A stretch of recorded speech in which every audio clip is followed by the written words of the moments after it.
Opposition का आजादी मार्च तूफान की तरह पहुंच गया शहर इक्तदार। कई बड़ी लहरें भी टकराने को तैयार। फजलुर रहमान की जेर क़यादत मरकजी कारवां जीटी रोड के जरिए इस्लामाबाद पहुंचा। 3 काफिले असफंदियार वली, अमीर मुकाम आफ्ताब शेरपाव की क़यादत में आए। अकरम दुरानी और पीपल्स पार्टी के काफिलों की कुछ देर में आमद। आजादी मार्च का बड़ा जलसा आज नमाज जुमा के बाद होगा।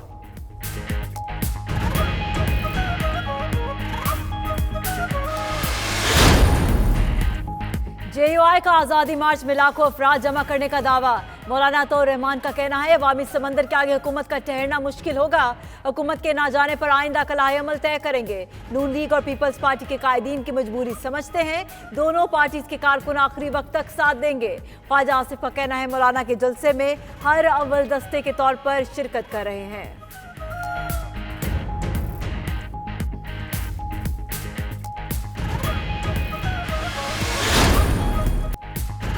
आज़ादी मार्च ने वफाकी दारुल हुकूमत में मामूलाते जिंदगी दरहम बरहम कर दिए। इस्लामाबाद की सड़कों पर कंटेनर्स की रुकावटें, लोगों को आमदोरफ्त में मुश्किलात। जलसागाह की 4 किलोमीटर हदूद में इंटरनेट सर्विस भी मुअत्तल, मेट्रो बस सर्विस भी बंद रही। उधर कानून नाफिज करने वाले इदारों ने मुश्तरका फ्लैग मार्च किया।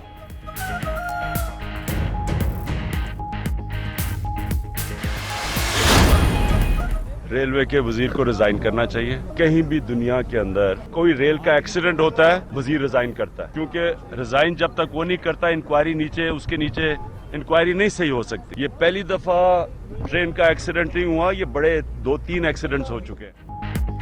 नून लीग दौर में सानहा लोधरा पर इमरान खान ने वजीर रेलवे के इस्तीफे का मुतालबा किया था। क्या सानहा तेजगाम पर वजीर आजम अब वजीर रेलवे से इस्तीफा लेंगे? सोशल मीडिया पर सवालात। उधर मुतासरा ट्रेन के मुसाफिरों का मुल्तान स्टेशन पर एहतजाजी मुजाहरा। कहा सानहा रेलवे की नाअहली से पेश आया। ट्रेन में आग बुझाने वाला कोई आला नहीं, आग शॉर्ट सर्किट के बाइस लगी। दूसरी जानिब बाज मुसाफिरों ने कहा आग सिलेंडर फटने से लगी।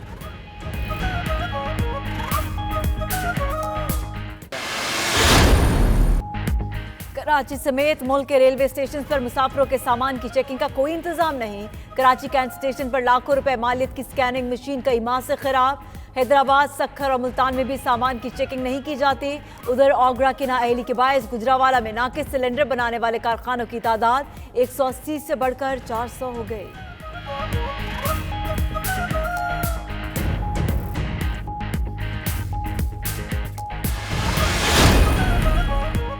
5 करोड़ रुपए से जायद की करप्शन में मुलव्वस मुलजिमान को जेल में C क्लास मिलेगी। सदर की मंजूरी से 8 नए ऑर्डिनेंस जारी। बेनामी ट्रांजैक्शन एक्ट का तरमीमी ऑर्डिनेंस, खवातीन के विरासती हुकूक और लीगल एड अथॉरिटी के कयाम का ऑर्डिनेंस और आला अदालतों के कोड ऑफ कंडक्ट का ऑर्डिनेंस भी शामिल।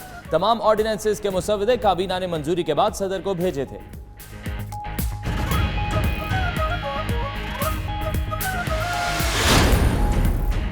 पेट्रोल की कीमत में 1 रुपया फी लीटर का इजाफा। हाई स्पीड डीजल 27 पैसे फी लीटर महंगा। वजारत खजाना ने नवंबर के लिए पेट्रोलियम मसनूआत की कीमतों का नोटिफिकेशन जारी कर दिया। लाइट डीजल ऑयल की कीमत में 6 रुपये 56 पैसे फी लीटर कमी। मिट्टी के तेल की कीमत में भी 2 रुपये 39 पैसे फी लीटर कमी की गई।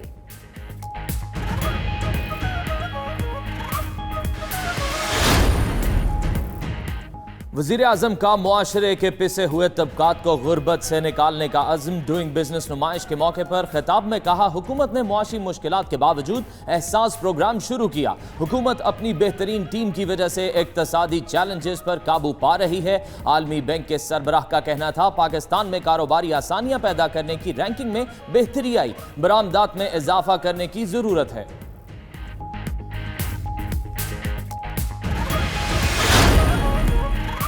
नवाज शरीफ सर्विसेज अस्पताल में बदस्तूर जेर इलाज। प्लेटलेट्स की तादाद 51,000 तक पहुंच गई। लीगी कायद का ब्लड शुगर लेवल बढ़ गया।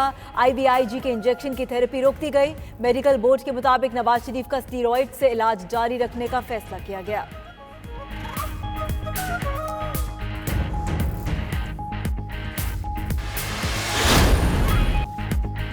क्यार के बाद कराची वालों के लिए एक और तूफान का अलर्ट जारी। महकमा मौसमियात ने नए तूफान माहा की एडवाइजरी जारी कर दी। तूफान माहा ओमान और यमन की तरफ बढ़ रहा है। इस वक्त कराची से 1500 किलोमीटर से ज्यादा फासले पर है। तूफान की शिद्दत कुछ दिन में मालूम हो सकेगी।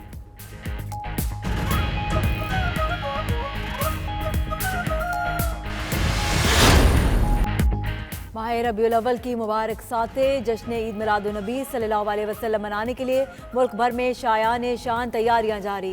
फैसलाबाद में भी बाजारों में नारायण पाक, बैजिज और झंडों के स्टॉल सज गए। आशिकान रसूल अपनी इस्तिताअत के मुताबिक खरीदारी में मसरूफ।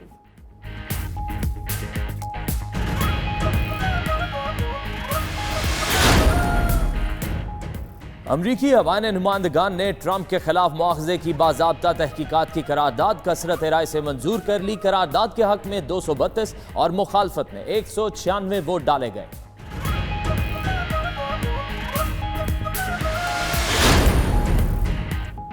मौसम सरमा की आमद के साथ ही सियालकोट में तैयार चमड़ी की जैकेट की मांग में इजाफा। शदीद सर्दी वाले यूरोपीय ममालिक के बासी सियालकोट के हुनरमंदों के हाथों की तैयार करदा जैकेट बेहद पसंद करते हैं।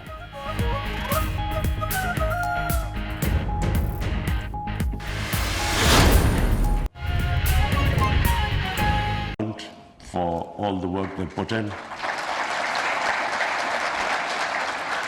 Punjab,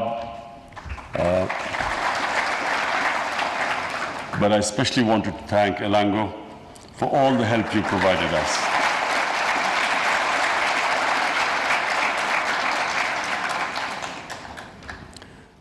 David, let me just give you a brief history of Pakistan, because Pakistan and I are almost the same age. So we started off really well. Pakistan in the 60s was considered one of the fastest growing countries in Asia. And a lot of countries came and tried to study Pakistan's model. What was the secret of our success? And the secret was that we had one of the best governance systems. Our bureaucracy was considered the best in Asia. And we had the government in the 60s, they decided that Pakistan needed to industrialize. So all incentives were given to industries. Hence, Pakistan rose very quickly. We had this one thing which we had, and when you have rapid development, is income inequality, inequality of income. So we had some very rich people, and majority people in the beginning did not really taste the fruits of that development.